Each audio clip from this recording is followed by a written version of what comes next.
அக்காலத்திலே பெலிஸ்தர் இஸ்ரவேலை ஆண்டார்கள். பெலிஸ்தர் இஸ்ரவேலை ஆண்டார்கள். ஒரு அருமையான ஒரு வார்த்தை என்னவென்றால் zeal for God. Zeal for God. கர்த்தருக்கு ஒரு வைராக்கியம். கர்த்தருக்கு ஒரு வைராக்கியம். இங்க பார்க்கிறோம், நியாயாதிபதி புத்தகம் 14ஆம் அதிகாரம் 4ஆம் வசனம் பார்க்கிறோம்.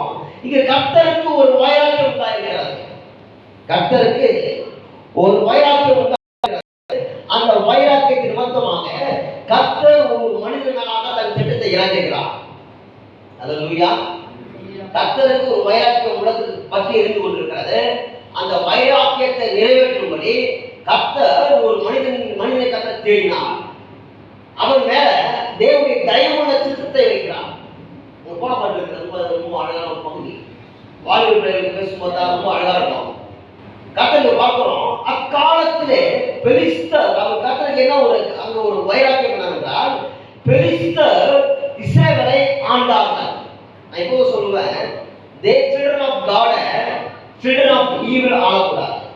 தேவ பிள்ளையை எப்போதுமே மனிதன் பிள்ளை அல்ல சாத்தான் பிள்ளை ஆளக்கூடாது. அல்லேலூயா. கர்த்தர் பார்க்கிறார், பெலிஸ்தர் அங்கு இஸ்ரவேலை ஆள்வதை கர்த்தருக்கு விருப்பமில்லை. பெலிஸ்தர் இஸ்ரவேல் ஜனங்களை தெரிந்து கொள்ளப்பட்ட கூட்டத்தை ஆள்வது கர்த்தருக்கு துளி கூட விருப்பமில்லை. ஆனா அங்க இருக்கிற இஸ்ரவேலுக்கு என்ன வரல, தான் பெலிஸ்தரால் ஆளப்படுகிறோம் என்ற உணர்வு இல்லை. 2000 வருடமாக ஒரு செய்தி இந்தியாவுக்கு இயேசு 2000 வருடம் நடந்தாகிவிட்டது. சில நாடுகள் 50 வருடம் 60 வருடத்திலே பெரிய எழுப்பு அடைந்திருக்கிறது. ஆனால் 2000 வருடம் ஆகியும் இந்தியாவுக்கு விமோசனம் இல்லை, இந்தியாவுக்கு ரட்சிப்பு இல்லை, இந்தியாவுக்கு எழுப்புதல் இல்லை. அப்ப கர்த்தர் பார்த்து கொண்டிருக்கிறார், நமக்கு பாரம் இருக்கிறதா இல்லையோ, நமக்கு ஏக்கம் இருக்கிறதா இல்லையோ, நம்ம எழுப்பை குறித்த தாகம் இருக்கிறதா இல்லையோ, நம்முடைய பட்டணத்தை குறித்து, நம்ம தெருவை குறித்து, நம்முடைய தேசத்தை குறித்து நமக்கு அக்கறை இருக்கிறதா இல்லையோ, ஆனால் பரலோகத்துக்கு அக்கறை வந்துவிட்டார். ஆமென். பரலோகம் இஸ் வெரி ரெடி. தேவன் ஆயத்தமாக கர்த்தர் பார்க்கிறாரு. அதுல அந்த காரியத்தை நிறைவேற்றும்படி, பெலிஸ்தரை வெட்டி வீழ்த்தும்படி கர்த்தர் ஒரு நபரை தெரிந்து கொள்கிறார். ஆமென். நமக்கு பக்கத்துல யார் இருக்காங்களோ அவங்க பெலிஸ்தர்கள். இப்ப கர்த்தர் தெரிந்து கொள்றாரு. யாரை தெரிந்து கொள்கிறார்? ஒரு சிம்சோனை தெரிந்து கொள்கிறார். கர்த்தருக்கு கோபம் வந்து போச்சுங்க. கர்த்தருக்கு இந்த காலத்துல அவங்க அத்தனை பட்டணத்துக்கு போகும்பொழுது அந்த பட்டணம் விக்கிரங்களால் நிறைந்திருக்கிறதை கண்டு அவன் ஆவியை பொறுக்க மாட்டான். இனி ஒரு எலியாவின் காலம் ஒன்று புறப்பட்டு வந்தது. அந்த காலத்துல பார்த்தா தீர்க்கதரிசிகள் கொல்லப்பட்டார். எசபேல் அந்த இடம் பார்க்க ரொம்ப உண்மையா இருக்கும். ஒட்டுமொத்த அக்கிரமத்தின் ரகசியம் அது நிறைவேறி கொண்டிருக்கிறது. ஒட்டுமொத்த அக்கிரமம் நடந்து கொண்டிருக்கிறது. கர்த்தரால் அமைதியா இருக்க முடியல. அவங்க எலியாவை இருக்கிறார். இங்க பெலிஸ்தர் நின்று கொண்டு இன்று ஆண்டு கொண்டு அவங்க ஆள்கிறார்கள். நமக்கு என்ன தெரியுமா? யாரோட ஆளணும், யார் வேண்டுமானாலும் ஆளட்டும் என்ற நமக்கு ஒரு தேசம் பற்றி எரிந்து கொண்டிருக்கிறது. அரசியல் நிலைகளை பார்த்தா தேசம் பற்றி பலமாக எரிந்து கொண்டிருக்கிறது. நம்ம கூட அத்தாலியல் ஆவியை பற்றி பார்த்தோம்.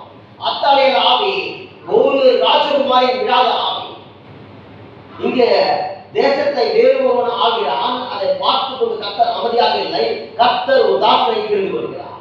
இங்க அது போலதான் நம்ம எல்லாரையும் தேவன் எடுத்து வைத்திருக்கிறார். அந்த சிம்சோனை எழுப்பின தேவன் இங்கு கர்த்தர் நம்ம எழுப்பியிருக்கிறார். அல்லேலூயா. நம்மை உண்மை உள்ளவர்கள் என்று நம்பி நம்ம கைகள்ல கர்த்தர் போட்டு கொடுத்திருக்கிறார். அநேக வேலை 2 நாள் ரொம்ப பயங்கரமான மன வேதனை, மன அழுத்தம். தேசத்தில் நாளுக்கு நாள் மோசமாய் கொண்டே இருக்கிறது. சபையின் நிலைகள், ஆளுக்கு நிலைகள் பார்த்தால் மிக கொடுமையாக மாறிக்கொண்டிருக்கிறது. ஒரு பக்கம் குற்றப்படுத்துகிற ஆளுகள் தேசத்தில் பலமாய் இருக்கிறது. சபை நிலைகள்லாம் மோசமாய் போய்கொண்டே இருக்கிறது. பவுல் சொல்றான், எல்லா சபையை குறித்து தான பாரம் இதை நெருக்கி இருக்கிறது. உண்மையான எழுத்து யார் தெரியுங்களா? எல்லா சபைகளை குறித்து தான் ஒரு பாரம். நீங்க சொல்றேன், ஊழியர்களுக்கு அந்த பாரம் அழகா இருக்கும். என் சபை வளர்ந்தா நல்லா இருக்கும், என் குடும்பம் வளர்ந்தா நல்லா இருக்கும், எனக்கு வருகிற காணிக்கை போதும் என்று நினைத்துக் கொண்ட நிலைகள் வேறு. அது அவன் எழுப்பும் மனிதன் அல்ல. ஆனால் இங்கு பட்டணம் மீட்கப்படாமல் இருக்கிறது, பட்டணத்தின் சமயம் மீட்கப்படாமல் இருக்கிறது. கர்த்தர் பார்க்கிறார், அங்கு ஒரு எழுப்பு அடைந்த ஒரு மனிதன், எழுப்புக்கு பயணிக்கிற மனிதனை எழுப்புகிறார். அவர்தான் பாஸ்டர் குடுகியின் தலைவர். ஹல்லேலூயா. பாஸ்டர் குடுகியின் நோட்ஸ்ல பார்த்திருப்பீங்க. தரிசனத்தை குறித்து பார்க்கும்போது ஊழியக்குழுவின் தரிசனம், ஒரு மனிதன் ஒரு ஊழியர் தன் சபையை நடத்தி கொண்டிருக்கிறார். ஆனால் ஊழியக்குழு நடத்தி கொண்டிருக்கிற மனிதரோ ஒரு 50 சபைகள் அல்லது 20-30 சபைகளை அவர் தாங்கிக் கொண்டிருக்கிறார். ஹல்லேலூயா. ரெண்டு வித்தியாசம் இருக்குது. அப்போ எவ்வளவு பெரிய பொறுப்புல நம்ம நின்று கொண்டிருக்கிறோம். இந்த காலங்களில் அநேக ஊழியக்குழு நடந்து கொண்டிருக்கிறது.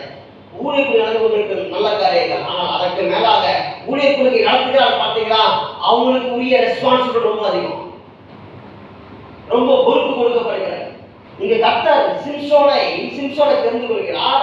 அவர் வாழ்க்கையில அவருடைய தயவுள்ள சித்தத்தை செய்கிறார். பெலிஸ்தரை வீழ்த்த வேண்டும் என்ற ஒரு முகாந்திரத்திற்காக அவர் வாழ்க்கையில அநேக பிரச்சனைகள், போராட்டங்கள், அவமானங்கள் எல்லாம் கடந்து வரப்போகிறார். பார்க்கிறோம் நிறைய காரியங்கள், நிறைய டைம், நிறைய காரியங்கள், வெளிப்பாடு நிறைய ஒரு பகுதி இருக்கு. ஒரு 3 காரியத்தை மட்டும் நான் வைக்க விரும்புகிறேன். முதல் காரியம் பார்க்கும் பொழுது அங்கு இஸ்ரவேலர்கள் நிறைய காரியம் நடந்து கொண்டிருக்கிறது. அங்கு அங்க சிம்சோனுடைய மனைவியும் மாமனாரையும் அவங்க சுற்றி எடுத்து போடுகிறார்கள். உடனே அங்க சிம்சோனுக்கு கோபம் வந்தவனாக அவன் புறப்பட்டு போய் இஸ்ரவேலர்கள் பாளையங்களை வீழ்த்துகிறான். பகுதியை வீழ்த்தின உடனே அந்த மக்கள் புறப்பட்டு வராங்க. புறப்பட்டு வந்து இஸ்ரவேலர்களோட பேசுறாங்க. பேசும்போது அங்க சொல்லப்பட்ட சுருக்கம் வர அங்க சொல்லப்பட்ட நிகழ்ச்சி என்னன்னா, இஸ்ரவேலர் மக்கள் எல்லாரும் வந்து சிம்சோன்கிட்ட பேசுகிறாங்க. எத்தனை பேர் வராங்க தெரியுங்களா? 3000 பேர் வருகிறார். சிம்சோனை பார்க்க வரணும் என்றால் 1 நபர் வர முடியாது. சிம்சோனை பார்க்க வர வேண்டும் என்றால் ஒரு 4 நபர் வர முடியாது. சிம்சோனை பார்க்க வர வேண்டும் என்றால் 4 பாஸ்டர் வர முடியாது. சிம்சோனை பார்க்க வர வேண்டும் என்றால் குறைந்து ஒரு படையே வர வேண்டும். ஹல்லேலூயா. சிம்சோனுடைய பலம் அத்தனையாகும். சிம்சோன் ஒரு நல்ல திடகாத்தமான மனிதன். அந்த திடகாத்தமான மனிதனுக்குள்ள அவன் திடகாத்தமான மனிதனா இருந்தாலும் அவனுக்குள்ள ஆவியின் பலம் அதிகமாக ஆழமா இருக்கிறான். அந்த சிம்சோனை கர்த்தர் பார்க்கிறார். அவன் அபிஷேகம் செய்கிறான். அவன் சிங்கத்தை கிழித்து போடுகிறான். கதவை நிலைக்கிற கதவை, பெரிய அரண்மனை கதவை கேட்ட அதை எடுத்து போடுகிறான். பெரிய 1000 நபர்களை விட்டு வீழ்த்துக்கிறான். அப்படி ஒரு பயங்கரமான ஒரு பராக்கிரமசாலி. சத்துரு பார்க்கிறான். அந்த சிம்சோனுடைய அந்த பலத்தின் ரகசியம் நீங்க தலைப்புனா அழைப்பின் பலம், ஸ்ட்ரென்த் ஆஃப் காலிங். அந்த அழைப்புடைய பலம் என்ன? சிம்சோனுடைய அழைப்புடைய பலம் என்ன? நம்முடைய அழைப்பின் பலம் என்ன? சத்ரு கண்களை கூடாக்குற காரியம் என்னன்னா, நமக்கு இருக்கிற ஸ்பிரிச்சுவல் ஸ்ட்ரென்த்தை நம்ம உணராமல் வைப்பதை சாத்தான் தந்திரம். என்னுடைய பலனை நான் உணராமல் வைக்கிறதே சாத்தான் தந்திரம். போன முறை பார்க்கும் பொழுது நம்ம சின்ன ஒரு பாட்டு போடுற பரலோகம் இருக்கிறது. அருமையான பாஸ்டர் நமக்கு பாட்டு போடுறாங்க. பேர் டீச் பண்ண வர்றேன். நம்ம சபைக்கு வந்திருக்கிறேன், பெரு சபைக்கு வந்திருக்கிறா. நல்ல அழகான ஒரு குரல் பலம் பாருங்க. கர்த்தர் நம்ம பாடல் பாடுகிறோம், பரலோகம் வருகிறது. ஒரு ஜெபம் செய்கிறோம், பரலோகம் வருகிறது. ஒரு பிரசங்கம் செய்கிறோம், பரலோகம் வருகிறது. எத்தனை பெரிய வாக்கியம், எத்தனை பெரிய வாக்கியம்.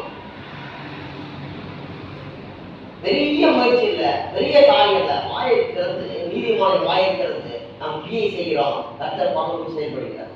ஹல்லேலூயா. இங்க பார்க்கிறோம், இந்த சிம்சோன் அப்படியா பலமா இருந்தான். அவன் பார்க்கிறதுக்கு 3000 நபர்கள் வருகிறார். ஏன்னா 4 பேர் போனா அங்க சிம்சோனுக்கு அவமானக்குறை என்று அறிந்தவர்களாக சிம்சோனிடம் பேச வேண்டும் என்றால் 3000 பேர் கொண்ட கூட்டம், 3000 பேர் கொண்ட கூட்டம் வரணும். வந்து பேசுறாங்க. அங்க சிம்சோனை பார்த்து சொல்றாங்க, சிம்சோனே பெலிஸ்தர் ஆள்கிறார்கள் என்று உனக்கு தெரியாதா? அங்க சொல்றாரு, சிம்சோனுக்குள்ளாக கிரியை செய்ய. ஏன்னா தேவனுக்கு பயங்கர கோபம். இந்த இஸ்ரவேல் ஜனங்கள், நான் தெரிந்து கொண்ட இஸ்ரவேல் ஜனங்களை, என் ஜனங்களை எப்படி இஸ்ரவேலுக்கு பெலிஸ்தர் ஆள்வது? ஆனா இஸ்ரவேலரோ சொல்றாங்க, எங்களை பெலிஸ்தர் ஆளுகிறார்கள் என்று உங்களுக்கு தெரியாதா? எங்களை, நம்மை, இஸ்ரவேல் ஜனங்களை, தெரிந்து கொள்ளப்பட்ட கூட்டத்தை பெலிஸ்தர் ஆளுகிறார்கள் என்று தெரியாதா? அதனால நாங்க என்ன பண்றோம், உன்னை நாங்கள் கட்டப்படுகிறோம்.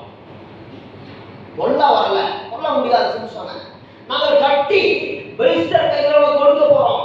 நல்ல ஒரு அந்த ஆவிக்குரிய தலைவர்கள் இல்லாம போறதா நாங்க தெரியல. இந்த இந்த இந்த இந்த இந்த சிம்சோன் தான் நம்ம விடுவிக்கிறது அறியாதவர்களாய், இந்த சிம்சோன் மேல இருக்க அபிஷேகம் தான் நம்மை காக்கும் என்று தெரியாதவர்களாக அந்த இஸ்ரவேல் ஜனங்களுக்கு சிம்சோனின் அழைப்பு புரியல, சிம்சோனுடைய பலம் புரியல, சிம்சோனால தேவனுடைய திட்டம் புரியல, சிம்சோனால வரும் எதிராக அந்த ஜனங்களுக்கு புரியல. அந்த மக்கள் சொல்றாங்க, உன்னை நாங்கள் கட்டி பெலிஸ்தருக்கு கொண்டு போய் விட போகிறோம்.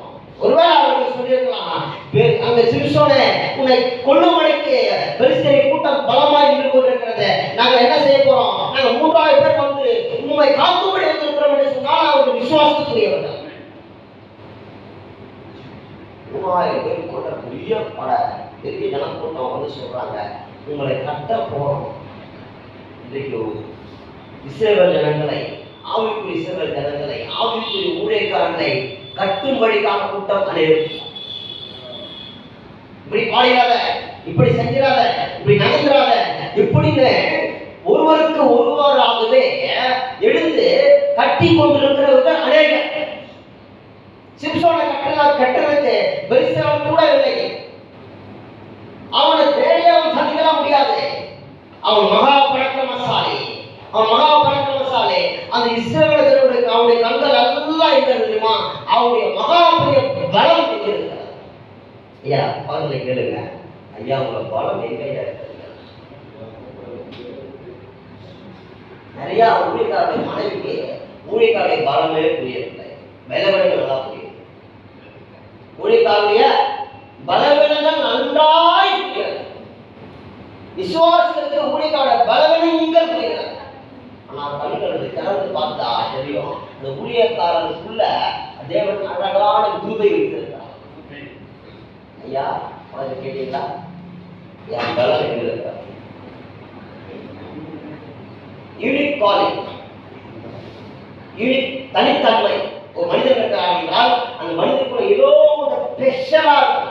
எல்லாரும் பாஸ்டர் தான் ஐயா பாட்டு பாட இருப்பார், அவர் நல்லா பாடலாம் புரிவிக்க மாட்டார்.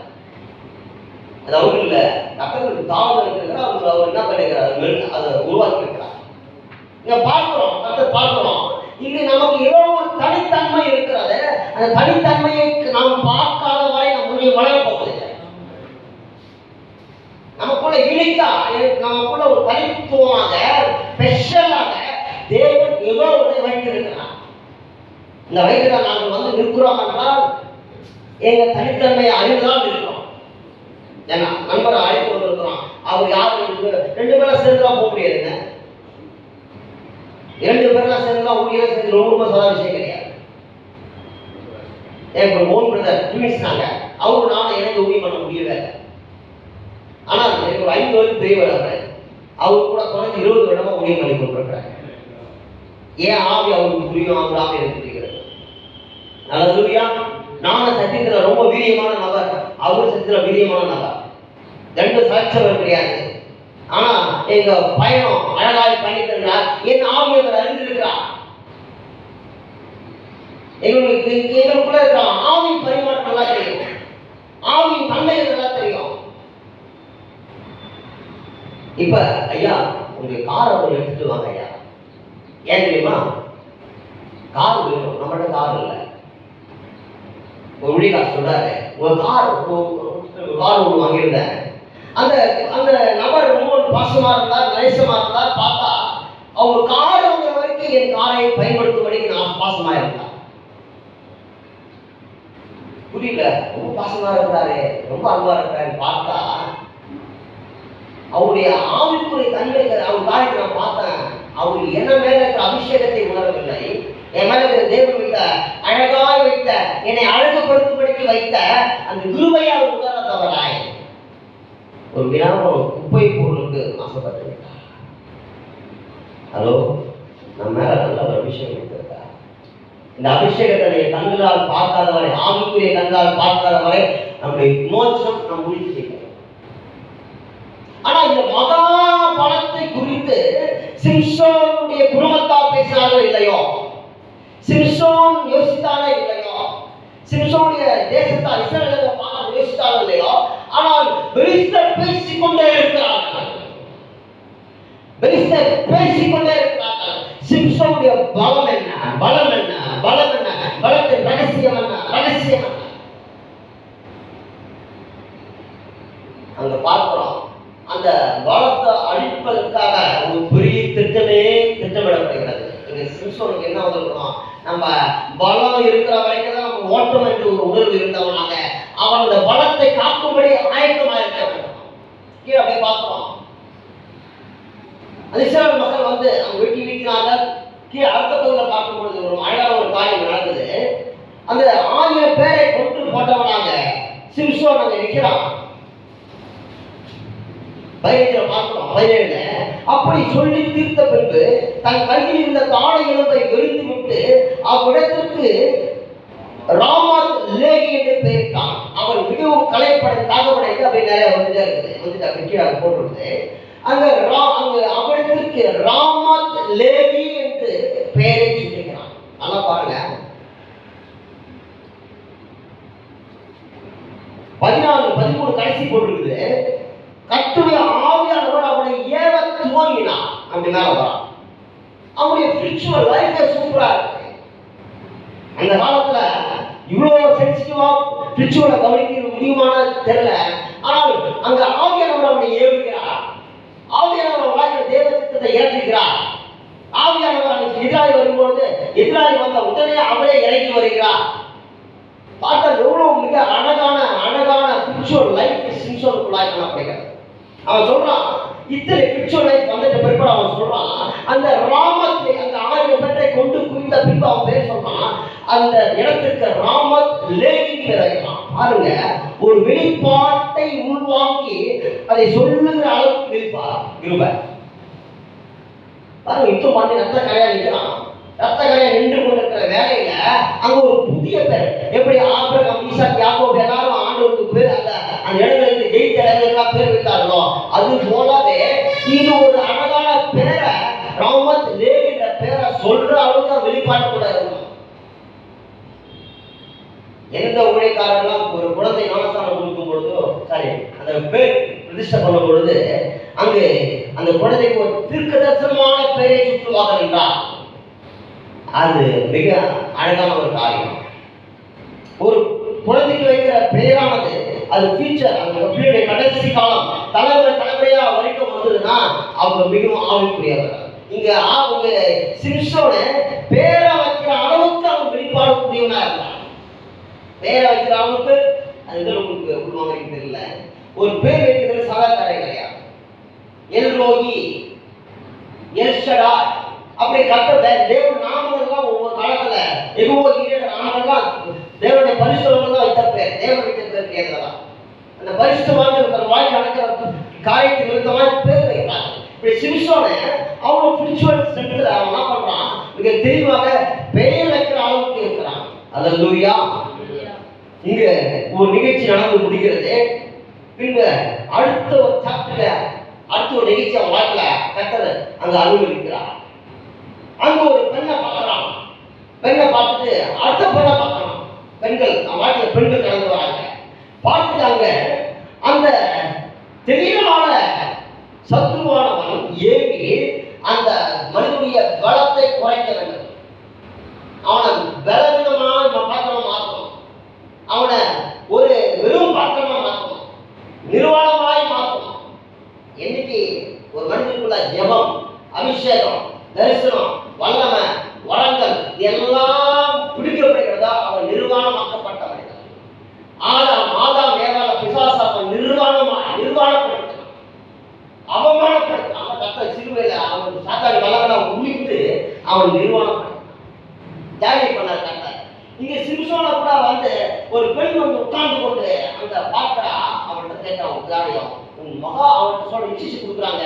அவனுடைய மகா பலத்தை மட்டும் கேட்டு வந்தது. ஐயா, அழைப்பு தான் என் மகாபலம். உங்க அழைப்புக்குள்ள தெரிந்து கொள்வது ஒன்று இருக்குது. அழைப்பு ஒன்று இருக்குது, அதை தெரிந்து கொள்வது ஒன்று இருக்குது. இந்த தெரிந்து கொள்வதுதான் உங்களுக்கு பயங்கரமான பலம். நமக்குள்ள ஏதோ ஒரு வரம் ஒன்று செயல்படுத்தி பார்த்தீங்கன்னா அந்த வரம் ஒரு மாதிரி மழுங்கலாகவே இருக்குது. ஒரு மாதிரி மழுங்கலாகவே இருக்குது.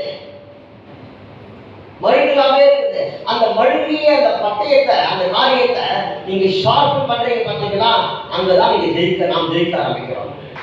அல்லேலூயா. 100 பாடங்களை என்னால் பேச முடியும். ஆனால் ஒவ்வொரு நாளும் இதே துடிப்பு நினைக்கிறீங்களா, என் கூட என் கர்த்தர் பேசியாங்க. எப்போதும் சொல்லுவேன், ஆறின சாப்பாடு நான் போனதே கிடையாது, யாருக்கும் ஆறின டீ நான் கொடுக்கறதே கிடையாது. எப்படி அந்த சென்சிட்டிவா இருக்கணும், என் கர்த்தர் எனக்கு தினம் பேசியாங்க. என் கர்த்தருக்கு நான் அக்ரிமெண்ட் பண்ணிருக்கிறேன், என்றைக்கு என் வாயை விட்டு நீ விலகிறோ அதுதான் வாழ்வின் கடைசி நாள். அதுக்கப்புறம் நான் பண்ற பிரசங்கமோ எல்லாமே பெருமை. அதான் பார்க்குறேன். சிம்சனை பார்க்க போறோம். இங்க சிம்சோனுக்கு அங்க படை பயணிக்கிறான். அந்த பொண்ணு வந்து தெளிவாக அவனை 7 முறை நினைக்கிறான். 7 முறையாக அவளை ஒவ்வொரு முறையும் அவள் மனதை கஷ்டப்படுத்துகிறான், விசனப்படுத்துகிறான். என்னோடு நீ இத்தனைதான் பாசமா இருக்கிறாயா என்று அவன் ஒவ்வொரு நாளும் அவன் கிட்ட வந்து அலட்டி கொண்டே இருக்கிறான். எப்படியாகிலும் அவன் ரகசியத்தை அவன் சொல்லிவிட. என் வாழ்க்கையில் நிறைய அப்பன் சொல்லுது. ஆனால் என் கர்த்தருக்கால் இன்றைய வரையிலும் என்னுடைய அழைப்பை நான் யாரும் விட்டு கொடுத்தது கிடையாது. என் கர்த்தர்கிட்ட சொன்னேன், திருமணம் ஒரு நடந்தால் என் கர்த்தர் தான் பெண்ணை கொடுத்தேன். ஏன்னா திருமணத்தை தானே வாழ்க்கையை போறது. வேலை செய்கிற ஸ்தலத்துல அழைப்பு பொருள்கிறது. ஊழியம் செய்கிற ஸ்தலத்துல இந்த காலத்துல ஊழியக்காரர் எங்க வேணாலும் ஊழியத்தை ஆரம்பிக்கிறாங்க, எதை வேணாலும் செய்யறாங்க, எங்க வேணாலும் அமர்றாங்க. என்றைக்கு நீங்கள் கர்த்தர் சொல்லாத இடத்துல நீங்க அமர்றீங்களோ அபிஷேகம் குறைஞ்சிட்டே இருக்குது. யோவான் 17 தெளிவா சொல்றது, என் பிதா எனக்கு மகிமை கொடுத்தால் அந்த மகிமையை நான் எனக்கு பார்க்க பண்ணி கொடுத்து விரும்புகிறேன். நீங்க உட்காரதான் எனக்கு அபிஷேகம் இருக்குது. நீ உட்கார இடங்களெல்லாம் அபிஷேகம் இருக்குது. இன்னைக்கு நம்ம ஊழியக்காரங்க வயசாயிடுச்சு, உடம்பு ஒத்துக்கல, சோர்வாயிடுச்சுட்டு எல்லா இடங்களையும் வர ஆரம்பிச்சிட்டோம். நான் ஊழி தான் செய்யறேன். நான் ஊழி கத்த கொடுத்த ஊழிக்கு தவிர எதுவும் செய்யறது கிடையாது. அது தாண்டி லட்சம் கொடுத்தாலும் சரி, கோடி கொடுத்தாலும் சரி, அந்த இடங்களுக்கு நான் போவதே கிடையாது. அல்லேலூயா. ஏன் தெரியுமா, அங்க நான் போய் உட்கார்ந்து நாட்கள்ல என் கர்த்தர் எனக்கு பிரிய கொடுத்து எனக்கு ஒரு கனமான அழைப்பு இருக்கு. அவன் சிறு வாலிபன், ஆனா எனக்கு மேல ஒரு விசேஷ அழைப்பு இருக்கு. நான் உணர்ந்திருக்கிறேன். சிம்சன் உணரல, குடும்பம் உணரல, எல்லாம் உணரல. ஆனால் இங்க இருக்கிற நபர் நாம் நம்முடைய ரகசியத்தை, மறைபொருளை, நமக்குள்ள வைக்கப்பட்ட விசேஷ யூனிக் தனித்துவத்தை, நம்ம அழைப்பை நாம் கண்டு உணர்ந்திருக்கிறோம். அல்லேலூயா. பக்கத்துல ஒரே கேள்வி கேளுங்க. இன்னைக்கு வரைக்கும் ஸ்டில் கன்ஃபியூஸ் அபவுட் காலிங். இன்னைக்கு வரைக்கும் அழைப்பை பற்றி குழப்பத்தை கேளுங்க. உங்க அழைப்பை பற்றி 80 வயசா இருக்கலாம், 60 வயசா இருக்கலாம், 40 வயசா இருக்கலாம், இன்னைக்கு வரைக்கும் உங்க அழைப்புல கன்ஃபியூஸ் இருக்காங்க. உங்க கூடாரம் போடுறீங்க பார்த்தீங்கன்னா அது அழைப்பு. பாஸ்ட் ஆகிட்டு இருப்பீங்க, ரைட்டு, கூடாரம் போட்டுருப்பீங்க, அந்த கூடாரம் கன்ஃபியூஸ்ல இருக்கும். உட்கார்ந்து செய்து கொண்டிருக்க வேலையில கன்ஃபியூஸா இருக்கும். எஸ்கே சார் 2005 ஒரு கேம்ப், அப்போ ப்ராஃபிட் கேம்ப், அங்க போனா ஒரு அழகா பசங்க வண்டியா இருந்தார். அப்ப 2 காலையை பத்தி பேசிட்டு இருந்தார். அங்க இருக்கிற ஊழியக்காரர்கள் எல்லாருமே 2 காலைங்க இதுனா புதுசா இருக்கு, எனக்கும் புதுசா இருந்துச்சு. அந்த சத்தத்தை கேட்டுட்டு வந்து நான் பைபிளை உட்காந்து அப்போஸ் நடவடிக்கை இன்னும் ஆழமா படிக்க ஆரம்பித்தேன். கர்த்தர் எனக்கு அழைப்பு எனக்கு புரிய வைத்தார். அல்லேலூயா. நீ கிறிஸ்தவ தமிழ்நாடு கிறிஸ்தவ கூண்டு பல வருடமாக கவனித்துக் கொண்டிருக்கிறேன், ஆதங்கப்படுகிறேன், கவலைப்படுறேன். இன்றைக்கு வரையிலும் தமிழ்நாடு கிறிஸ்தவத்துக்கு அழைப்பின் தன்மை புரியல. நான் சாதாரணமா சொல்றேன், பல வருஷமா யோசித்து தியானித்து கவனித்து சொல்ற காரியம் அப்போஸ்தலருக்கும் பாஸ்டருக்குமான வித்தியாசம் இன்னும் புரியவில்லை. இங்க இருக்கிற சில பேர் பாஸ்டரே இருக்கிறீங்க, எல்லாரும் பாஸ்டா இருக்கிறீங்க, ஆனா இங்க இருக்கிற சில நபருக்கு தேவன் அப்போஸ் ஆயிட்டு இருக்கிறார். நீங்க அப்போஸ்தலர் நீங்க அதை உணரவில்லை என்றால் அப்போஸ் அபிஷேகம் ரிலீஸ் ஆகாது. ஆரம்ப காலத்துல நல்லா இருந்தது, காலேஜ் படிக்கும் போது தீர்க்கதரிசனம் வரும். வியாக்கியங்கள் வரும். அப்ப எனக்கு அந்த அழைப்பு, எனக்கு அந்த வியாக்கியம் வரதை குறித்து எனக்கு அறிவு இல்லை. எனக்கு வேண்டாம் ஆண்டவரே, வேண்டாம் ஆண்டவரே நான் சொல்லியிருக்கேன்.